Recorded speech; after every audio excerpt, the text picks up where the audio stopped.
For you know, because Marley E-Forum thought it wise to do this collaboration, somebody might also come, put in some money, do some big investments about anything Sarkodie wants to do, so that on also bit me tapping into Safi now leverage, and then here you are saying nonsense.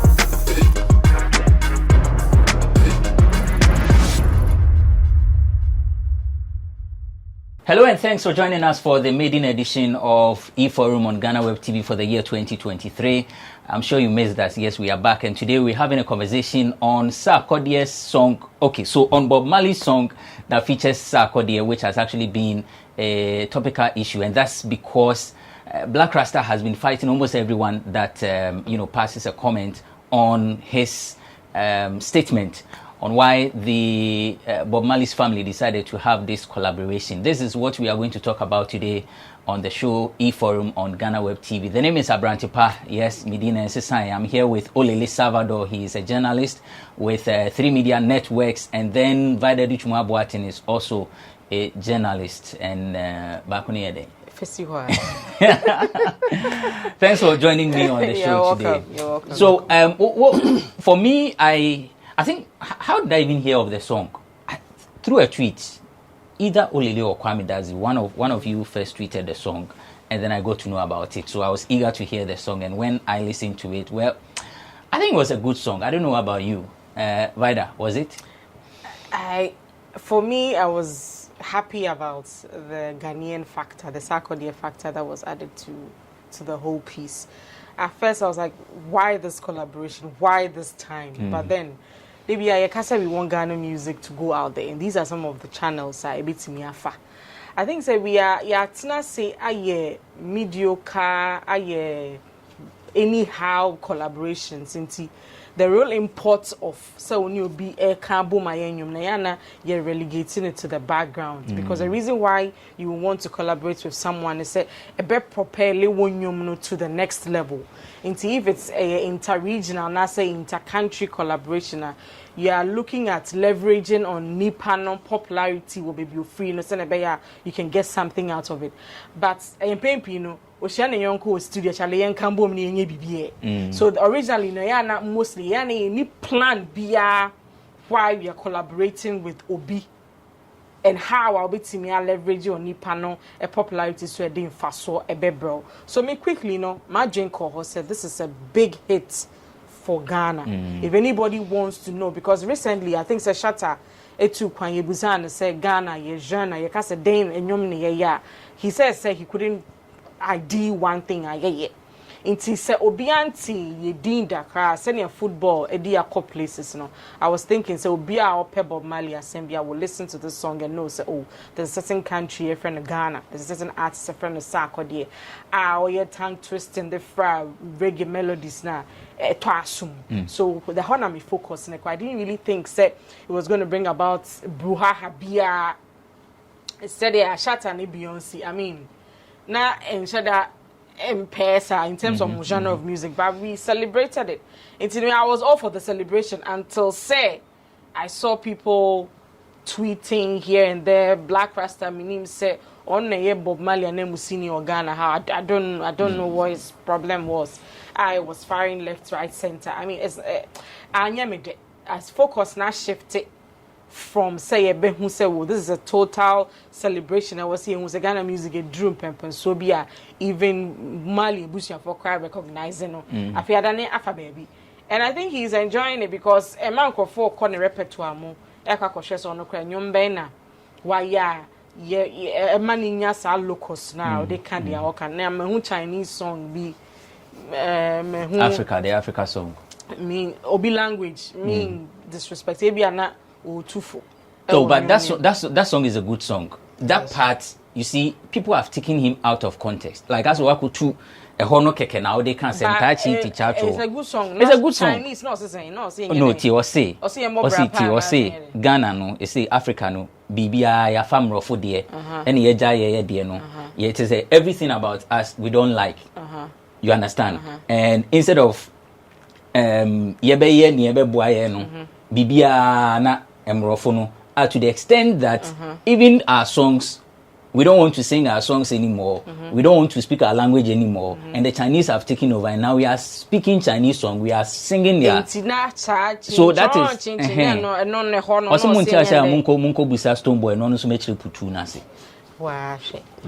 Oh, one way. Oh, question why I be must say I don't know the chi I mean, Sarkodie in a legendary status, no, the delivery why I'm an teeny status, no. So if he fails, say what people are done for or replicated something on the tracker, I don't see anything wrong with that. Olele, do you think the whole Blakk Rasta conversation, his tweet to the Bob Marley's family has actually shifted the attention or how we could have leveraged the collaboration? Oh, yes. Or it is rather fun in it? No, regardless of however you look at it, it wasn't anything to be positive about. Telling them that as a desecration of Bob Marley's legacy was uncalled for. I would want to believe and understand that maybe, you know, Blakk Rasta arguably is one of the media personalities in this country that has always championed reggae music with all the platforms he's found himself on. You know, from wherever it was, xylophone to class to now 3FM. He's always championing reggae music. But I don't think he makes him the gatekeeper of, you know, who should be on what and what should be on that. Do you get what I'm saying? Because we know his repertoire. We've seen his track record. And if he's still going to be trapped in that space where he thinks music is just going to be kept to one genre, then he's missing out. Beyonce did a whole EDM album. And that album, you know, won at the Grammys. We could have said Beyonce is an R&B. She should just stick to R&B. She did a whole Afrobeats album where she put Burna Boy and Shatta Wale on there. You know, so music and collaborations have moved, have evolved away from just being who you are and representing a particular genre to becoming more collaborative. You know, and that is what I was hoping someone of his, you know, his standard, his status would understand, you know, because even reggae music as we hear it today wasn't like the reggae music of yesterday. You know, the pop cans and the likes are doing reggae dance, so different from what it was yesterday. So I would have hoped and believed that, you know, Blakk Rasta should have seen some positive with all the things he said, whether it's to defend the genre or it is to add his voice to the conversation. He hasn't really been critical about the things he said. When I mean critical, he says Sarkodie is one way. He hasn't been objective. Rap. What I mean, he has been objective. You don't think Sarkodie is one way? At that point in time, regardless of whether Sarkodie is one way or not, that is not the focus. Like she said, when Shatta Wale did a song with Beyonce, everybody thought, how would a Shatta Wale and Beyonce collaboration be like? Imagine if Shatta did not have an NDA and we heard it in the grapevine that Shatta was going to song Beyonce. The conversation would be like, Shatta Wale. Freedom Shatta with a Beyonce. It wasn't going to make sense. But the people involved saw the need to put Shatta on the Beyonce record, and it made sense. Do you get what I'm saying? So regardless of whether he rapped in English, whether it was one way, whether the most important thing is the handlers of his music, which is Bob Marley's music, and the family had a conversation, and they said, according to Sarkodie, he said, we want you to speak in your native language. That is why we are doing this project. We don't want you to come and speak a language that we already know, which is English. We know you to be a Tree-speaking rapper, and we want you to bring that flair on the song. And Sarkodie did what he had to do, and that's it. Case closed. Conversation has ended. Really. But with your explanation and Blakk Rasta's posture and the way some people are coming at him, do you think that we are also, so to speak, correcting the wrong with a poisonous vibe or narrative? The way people are attacking him and going attacking to Blakk Rasta, yes, going to dig his repertoire and trying to say that. If you are even saying he does funny songs. I mean, Tai Chi is a funny song. if you're being honest, I remember when Shasha Mali's Matter came out. It was years later, we realized that there was actually a message in that record, because he was talking about, you know, voyages and stuff like that. But you see, Blakk Rasta is an intellectual person, right? And this is where I like to, you know, just differ away from some of the comments that have come up. Of course, there have been comments that have been direct attacks on him, which I don't subscribe to, because he has opened the conversation for an intellectual discourse.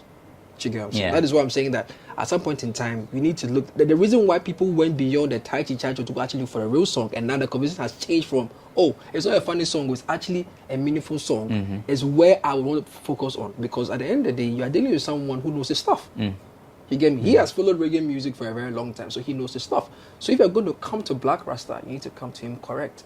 I don't really subscribe to personal attacks when it comes to conversations on music, and talk your facts, come with your facts. And then let's also hear Blakk Rasta's facts. And then we can have an intellectual discourse. Most often in Ghana, when these conversations come up, you don't really hear a lot of conversations that progress either the topic or the subject. It's often personal attacks, and we lose out on some of these things. Blakk Rasta has been on a rant, all right. When I saw the first Blakk Rasta rant on this particular subject, I just thought to myself, you know, there's some people, they are religious followers of a particular genre. It's their religion. You get it? So it's like the way Christians hold on to gospel music. A Christian may not see a Sarkodie and then a Hamilton a track, because they don't even want to have the collaboration at all. So they see it as a desecration to not just to the genre, but to the fact that you are desecrating the whole religion. That's how I see Blakk Rasta. It's like the pain is not coming from the fact that he was not on a record. The pain is coming from the fact that Bob Marley, perhaps, according to him, wouldn't have allowed a rapper on a record.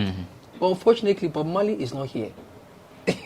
And the people who know Bob Marley well enough are saying that we want a rapper to be on a record. Why? Because we want the legacy of Bob Marley to live long. So that's why we are doing this project. And mind you, this project is not just for Sarkodie. It's an African project where they are getting the best out of the best from the region to put them on Bob Marley's records, so that the legacy of Bob Marley's music will still live. That is what I want Blakk Rasta to understand. Regardless of however it is done, that shouldn't really be the conversation now. Like she said, it shouldn't be the conversation now. The conversation is, at the end of the day, a Ghanaian of not even an English-speaking record, but a Tree-speaking record is on one of the biggest, arguably one of the biggest songs of Bob Marley's repertoire. And that's the only thing that matters. Every other thing can be discussed later in schools. When you're having a lecture of music, we can now break down and understand the dichotomy of reggae music and rap music. But right now, as it stands now, apart from Black Stars making Ghana proud, what else? So one person who is a very big fan of Sarkodie is Aba Anamoah, and her posture.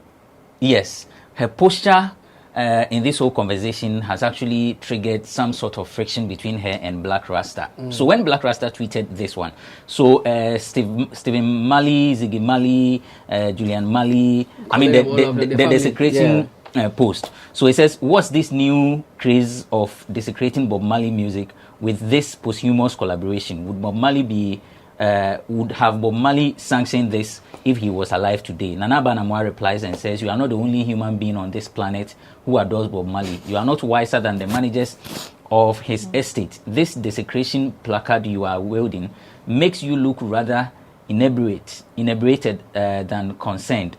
Sarkodie was featured because he is superb. Deal with it. So with this, I've also seen comebacks from Blakk Rasta to the point of dragging Aba Anamoah's past relationship to it. I must say, when I saw that post, so he tweeted with a photo of Osibo the Zara man. Me who post in the party, I'm missing no, this one there, Rasta no force. This is what I'm saying. Rasta no force. Vida, what was the first thing you said when you saw the post?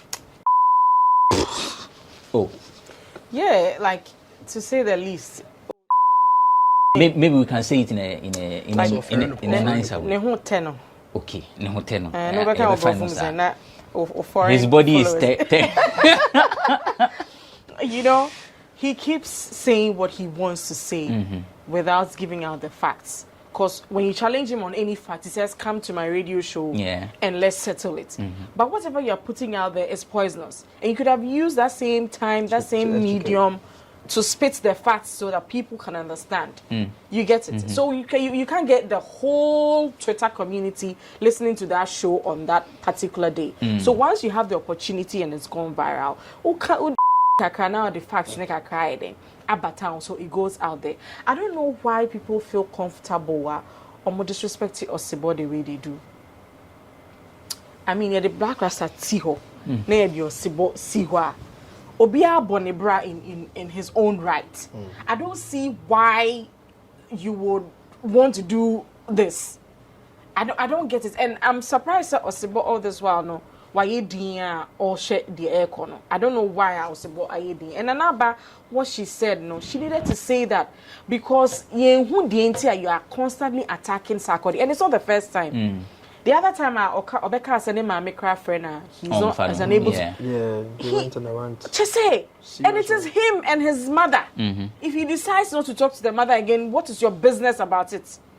There was, Abrantepa and baby, I know one not in Kofon Tenin Kapapa. Xylophone. It wasn't that wild.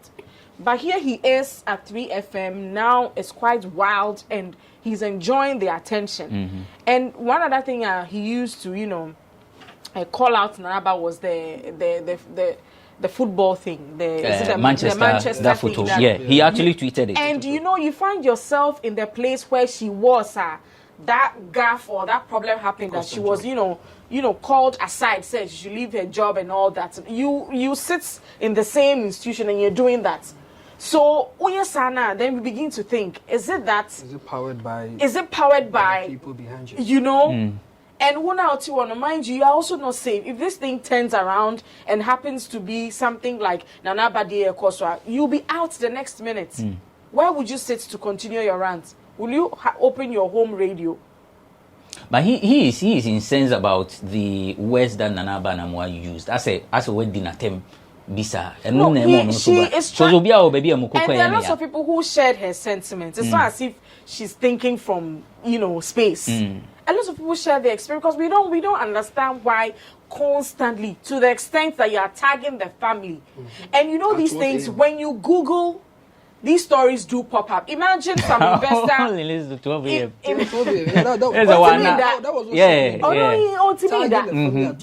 You get it. And there are some investors out there. We are always craving for people to put their money in the arts. Google now, Sarkodie is not a worthy artist to feature on Bob Marley. And you know how I bet discourages a lot of people from coming in to invest. Because for all you know, because Marley Ebusiafono thought it wise to do this collaboration, somebody might also come, put in some money, do some big investments about anything Sarkodie wants to do, so that also be tapping into sa fame now, leverage, and then here you are. Saying nonsense. Let's go for a quick break. When we come back, we'll spend a few minutes to talk about how we are going to leverage this collaboration, the positive sides of this whole collaboration, even though Blakk Rasta and some other people have, according to my panelists, have found a way to shift the conversation. But I don't know, see, Sarkodie status. Every day Sarkodie is tweeting the song. If you've not watched it, go and watch the video.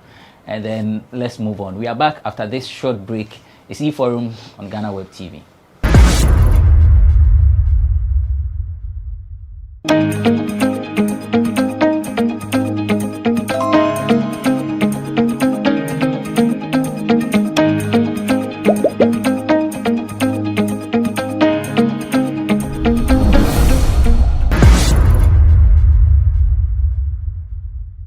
Welcome back. You're still watching E-Forum on GhanaWeb TV. The name is Abrantepa. I'm here with Vida Boateng. She's a journalist. And then Olele, Salvadore, is also a journalist. Before we went on a break, we were talking about the Sarkodie's collaboration with Bob Marley. And I was saying that we're going to look at the positive side. So, yes, the collaboration is in. People are talking about it. But what's the bigger picture? How positive is this for Ghana's music industry and the entertainment industry as a whole? I mean, I've already mentioned the focus is on Ghana now, because anybody who listens to that song will want to know who Sarkodie is and why he was chosen to be on the record. One other thing I noticed is also the video, the music video. It's very representational of country Ghana. So if you're looking at it now, you see the beaches, the good sights. It's even more representational than already song, I mean, you can sell Ghana tourism sites, just watching that video. And I think a lot of people who focus on that, and then will make them come to see the country Ghana and then delve deeper and know the kind of music I hear, the kind of artists we have, and how we can promote your culture through music. So for me, I'll stick to the attention that the track has given Ghana, and then the tourism sites that the video also sells. Olele, how do we leverage this? I mean, she said it all. Because really, what there's is to say, after the activation of tourism and also the fact that we are already leveraging the spotlight on Ghana. Girl Strip 2 is going to be shot here. Afrojella has brought also Afrojella, Afro Nation, all these things have brought all sort of people here. Idris Elba was here not too long ago. So our music definitely entering such quarters is all part of unified efforts to bring attention to Ghana. But for me, if you ask me, I think it's the simplest way of telling the whole world that when it comes to rap in Africa, it's Ghana. It's settled. That's all. What Sarkodie did is just to tell the whole world that, look, whether you go up, you go down, you go left, go right. When it comes to rap, perfume rights, rap, rap that can be put on reggae music, calypso, whatever genre you can think of. If Like, you're looking, they didn't want to hear For You Are on the track. if you want to get if you want to hear rap in its the finest form, purest form. But did you like the rap? I did. Did you like what Sarkodie did? At first, I didn't really know the concept of Stir It Up until I listened to the Then original. go for to serious. Yeah. You see, so when I took Me my who time obi am princess post, I laugh sir. so I think content-wise, and for me, it was a bit nostalgic for me because of the whole Samini, Sarkodie, Love Rocks record, and I was privileged to listen to the record before it came out. So I was really excited that Sarkodie did it again, but this time with a different appeal to it. And for me, it makes me appreciate Sark more. I know people say he's one way, he keeps saying the same thing over and over again, but look at the gentleman. After 10 years, having to still be on such projects, it should tell you more of the person than what he even does. That he knows what he's about, he knows what he's doing. That is where you learn your lesson from. You don't need to actually pay attention to some of the other things that Sark may have his issues, he may have his problems. But currently, we are looking for a striker from our music industry in front of the Ghana national team of music. It's Sark. It's like telling me that Samojan is on the bench. He says he sees himself as Bob Marley when it comes to. Shatta also tried to throw some dirt, but he was like, you should clap for Sarkodie when feature Ghost. Okay. And then that one too was a bit sarcastic. Yeah, I think it was. It was. I say, but if you look at where he was, clap for him. where he was Feature coming Ghost. from, let's appreciate people. Then the ghost thing. Why are you? Then the ghost thing come. You and I, and even the subject matter of the song, right? It's not the typical hardcore. So if you have Lover Boy Sarkodie on it, Blakk Rasta, what's your problem? When Sark is on a track or a record that features other rappers, that is when Sark actually goes hard. But when it's like a love song, Promise featured kind of thing. He just does it. But if you look at all Sark's rap features, whether international or local, he always wants to show that Charlie, when I'm your boss. But I think Blakk Rasta is missing the point, the essence of collaboration, because I heard him say that Sarkodie normally features other artists because he's one way, and he wants the other artists to rather bring the variety to the song. That's actually one reason you would need to feature someone, because that's what you don't have. So the people bring it. In your quest to dent his image, you see what I'm saying? He doesn't understand the concept of collaboration. Someone as huge or as big as Blakk Rasta, when you hear him make such comments in today's music industry, it's unfortunate. Thank you so much for coming. Vida Boateng is a journalist, and Olele Salvadore is also a journalist. Thank you for coming. I'm sure the conversation will continue in your homes. Thank you for watching this episode of E-Forum on GhanaWeb TV. There is more news on our website, www.ghanaweb.com. My name is Benefo Boabin Abrantepa.